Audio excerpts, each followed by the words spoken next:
How would a military leader deal with the soldiers who sided with his enemies and tried bringing a coup against him? Not only that, but the plot also included assassinating the military leader. Well, the obvious thing nearly every military leader has done is to put treason charges and give capital punishment, making an example out of them. Captain Ibrahim Traore of Burkina Faso also faced coup attempts besides assassination attempts, which were mainly backed by foreign powers. His guards acted on time, and his life was saved. And as for the soldiers behind the coup attempt, they were arrested. Everyone believed Traore would issue an immediate order to hang all the soldiers involved. However, he surprised everyone by releasing everyone. So, why did he do that? In this video, let's know about the whole news story in detail.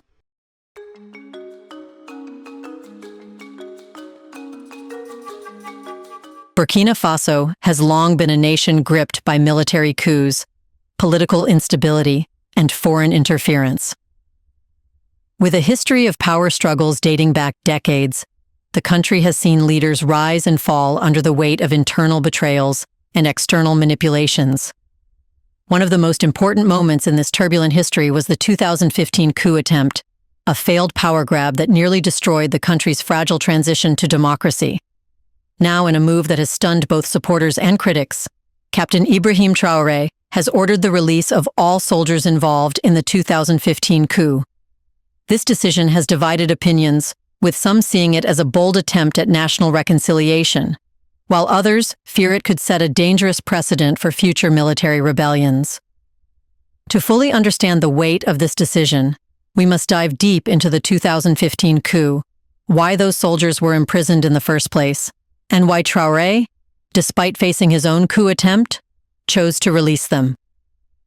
Burkina Faso has long suffered under the grip of military rulers and authoritarian governments, with Blaise Compaoré ruling for 27 years.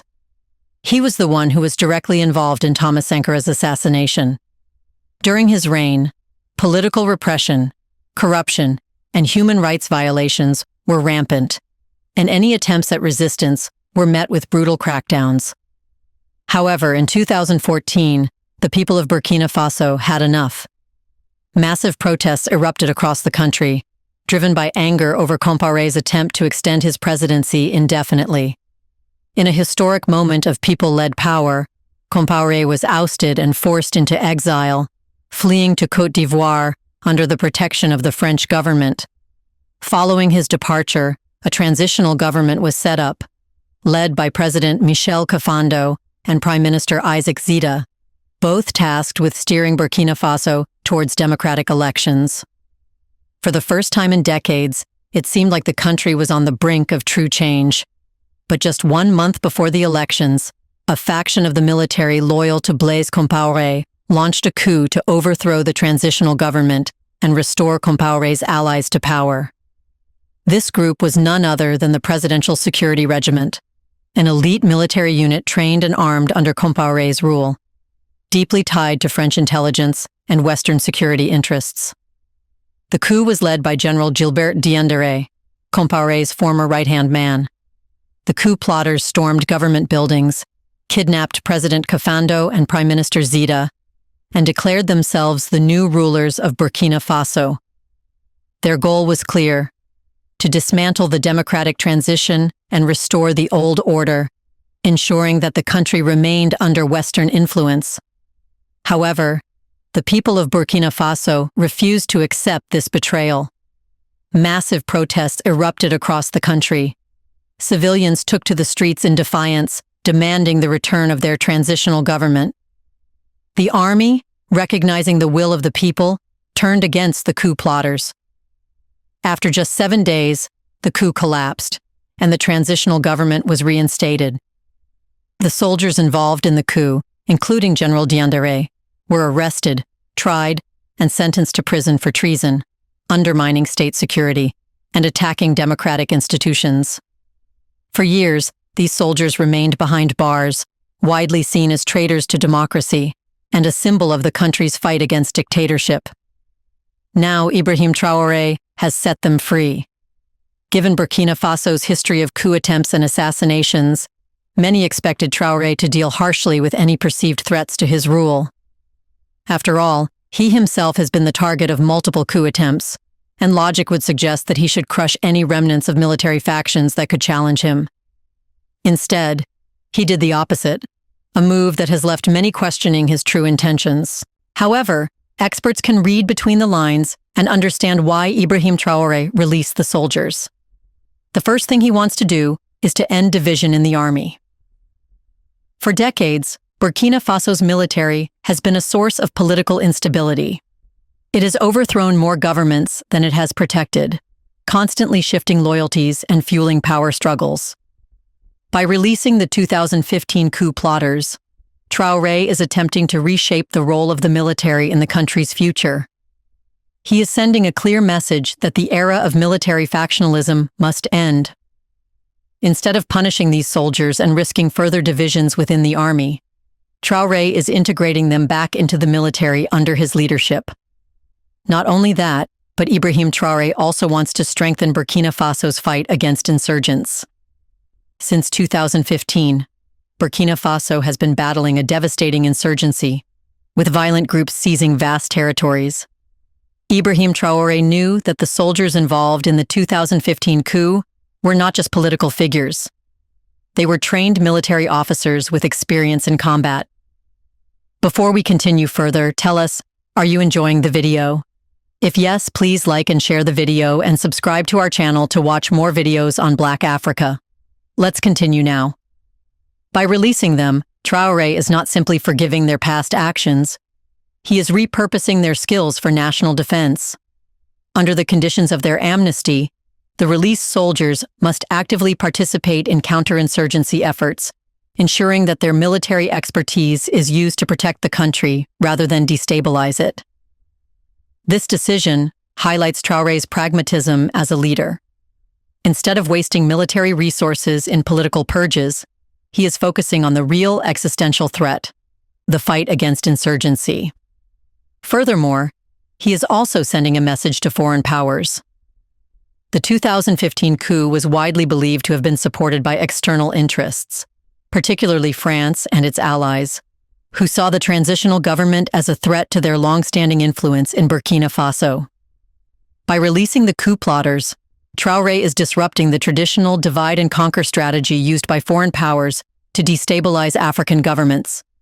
He is sending a message that Burkina Faso's political stability will no longer be dictated by outside forces. If the military remains united under his command, foreign powers will lose their ability to exploit internal divisions for their own benefit. While the release of the 2015 coup plotters might seem like a dangerous move, it is also a brilliant preemptive strike against any future coups against Traore. By extending amnesty, he is building loyalty among military factions that could otherwise turn against him. He is giving these soldiers a second chance under his rule, ensuring that they see him as an ally rather than an enemy. This move makes it less likely that these soldiers, or their allies, will attempt another coup in the future. However, experts believe this strategy can backfire as well. For decades, African leaders have taken severe action against coup plotters to ensure that rebellions do not become a recurring threat. Figures like Jerry Rawlings in Ghana and Paul Kagame in Rwanda have maintained control through swift and decisive measures, ensuring that their governments remain secure from internal takeovers. Traore, however, has chosen a completely different approach. By releasing those responsible for the 2015 coup, he is redefining how military insubordination is handled in Burkina Faso. While this could help create unity within the army, it also raises serious concerns about the future of military discipline and loyalty. In the past 2 years alone, multiple coup plots have been uncovered within the Burkinabe military. Some of these involved high-ranking officers who were accused of plotting to assassinate Traore. Others were suspected of working with foreign intelligence agencies to destabilize his government. The soldiers who were arrested remain in detention, awaiting their fate. But now, with the 2015 coup plotters released, the question remains. Will Traore follow the same approach for those who tried to remove him from power? If he does, it could be interpreted as a sign of weakness. The risk is that future coup attempts will no longer be seen as high-risk shots. If plotters know that they will eventually be released, what is stopping them from trying again? This could lead to an endless cycle of military takeovers, with Burkina Faso trapped in a loop of political instability. Now, as Traore has demonstrated a commitment to national unity, he must ensure that his actions do not create more instability. If he grants further amnesty to soldiers who attempted coups against him, his leadership could come under direct threat. He must find a balance between reconciliation and deterrence, ensuring that his government does not become an easy target for future coup attempts. To maintain stability, Traore may have to set clear limits on amnesty, ensuring that the 2015 coup release does not extend to future coup attempts. He must reinforce strict consequences for recent coup plotters, while also strengthening his internal military control. This means identifying and neutralizing factions within the army that may be plotting future rebellions and offering strong incentives for soldiers who remain loyal. At the same time, Traore must remain vigilant against external interference, as any perceived weakness could invite foreign-backed coup attempts. The next few months will be crucial. If another coup attempt emerges, and if those responsible believe they will eventually be forgiven, Traore may find himself facing the same fate as those he overthrew. His legacy will depend on whether he can balance unity with authority, ensuring that Burkina Faso moves forward without inviting further instability. Traore is a wise man, and he knows precisely what to do. What do you think? Should Ibrahim Traore need to severely punish the soldiers involved in the coup, even though it was back in 2015? What, in your opinion, might be the real reason behind Ibrahim Traore releasing soldiers behind the coup? In the comment section right below, share your thoughts on what you would have done if you were Ibrahim Traore. Do you want to watch more videos like this one? If yes, subscribe to our channel and press the bell icon next to it. We bring videos on Black Africa, its history, rich arts and culture, and things the world should know about. Thanks for watching, and until the next video, stay tuned.